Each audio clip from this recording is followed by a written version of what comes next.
Саламатсыздар ма балалар? Бүгінгі сабағымыз 2 сынып математика сабағы. Бүгінгі сабақты көрден алды. Каналыма тіркеліп, қоңырауша түймесін басып қойыңыздар. Бүгінгі сабағымыз 72 сабақ. Көбейту амалының компоненттері. Сен көбейту амалының компоненттерімен танысасыңдар. Көбейтінді түрінде жазуды үйренесіңдер. Бірінші есеп: 3 сан аттай отырып 12-ге дейін сана дейді. Біз бірінші А терген тапсырманы орындаймыз. Бұл 12-ге дейінгі санды 3 санаттай отырып жазамыз. 3, 6, 9, 12 болады.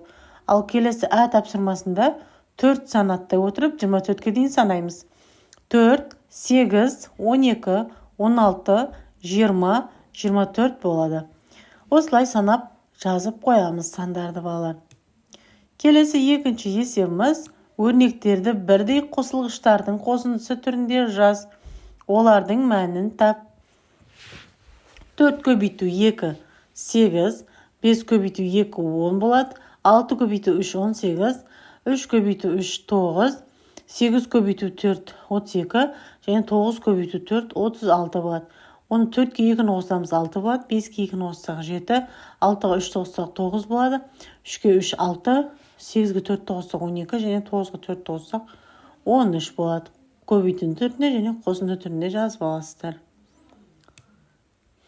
Келесі есебіміз: үшінші есепте үлгіге қарап қосуды көбейтумен алмастыр дейді.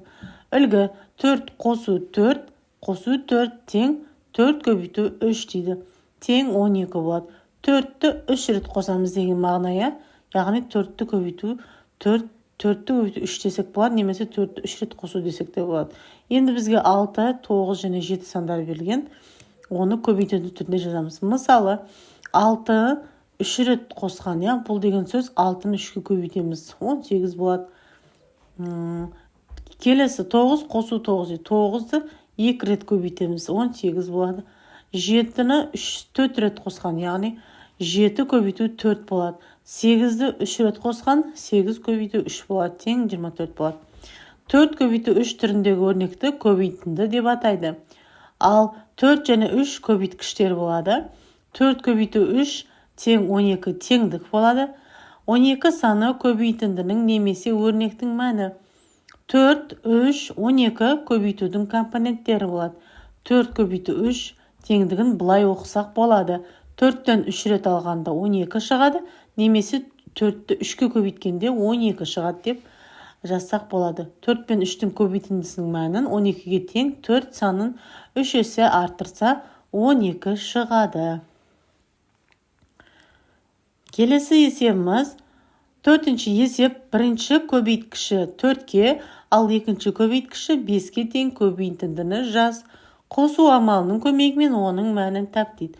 Мысалы, 4 көбейткіші 4 және 5-те 4-ке 5-ті көбейтеміз, тең жауабы 20 болады.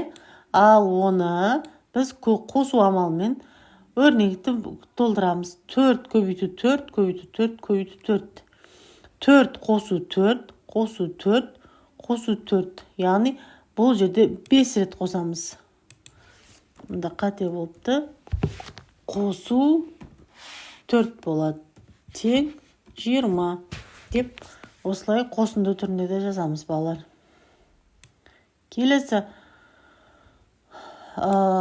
суреттерді пайдаланып қосындылар құр дейді.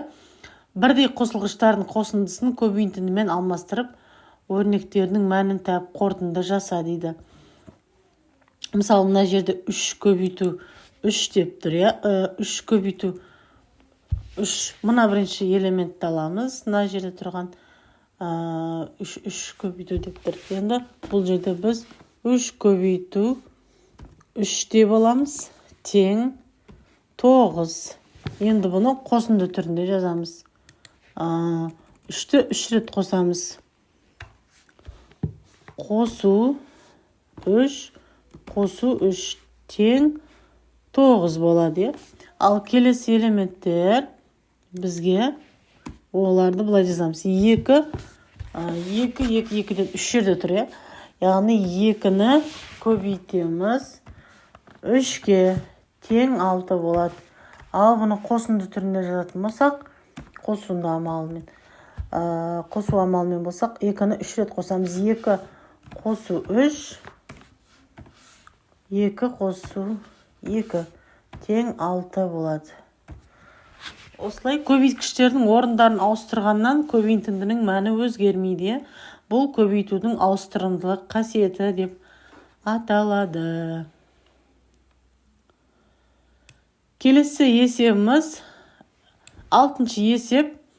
Екі қорапшаның әрқайсысында 3 қамшыдан бар.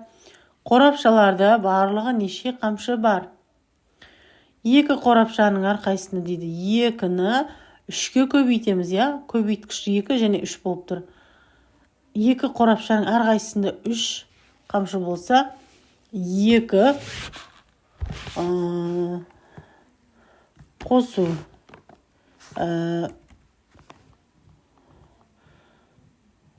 3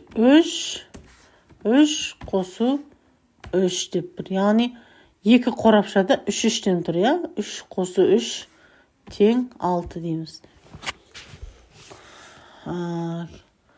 Келесі есебіміз 7-ші есеп, есептемей-ақ салыстыр дейді. Бұл жерде көбейтінді 7 көбейту 2 14 болады, 2-ні 7 көбейтсек те 14 болады. Бұл тең болады. Көбейткіштер орын ауыстырғанмен мәні бірдей шығады. 4 көбейту 5 және 5 көбейту 4 дейді. Бұл жерде де тең болады. Өйткені 4-ті 5-ке көбейтсек 20, 5-ті 4-ке көбейтсек те 20 болады. 6 көбейту 7 42, 6 көбейту 5 30 болады. Бұл үлкен мән болады. 42 деген үлкен мән сызамыз. Келесі 8 көбейту 3 24, 8-ді 3-ке көбейтсек 24, яғни тең болады. Осылай үлкен кіші мәндерін қойып шығамыз. Келесі 8-ші есеп теңдеулер құр және оларды шеш дейді. 23 пен А-ның қосындысы 38-ге тең дейді. 23 қосу А тең 38 болады. А-ны табу үшін 38-ден 23-ті азайтамыз.